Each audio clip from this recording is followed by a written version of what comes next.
स्तोत्रसंहिता 127 अध्याय 1 ते 5 वचन. परमेश्वर जर घर बांधत नाही तर ते बांधणाऱ्यांचे श्रम व्यर्थ आहेत.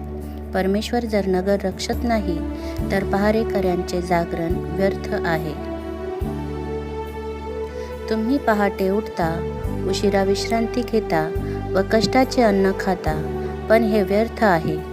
तोच आपल्या प्रियजनांना लागेल ते झोपेतही पुरवतो.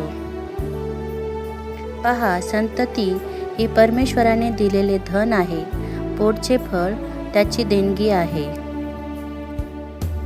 तरुणपणचे मुलगे हे वीराच्या हातातील बाणाप्रमाणे आहेत.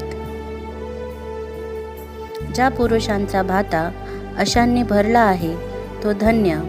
वेशीवर शत्रूंशी त्यांची बोलाचाली होत असता ते फजित होणार नाहीत. आमेन.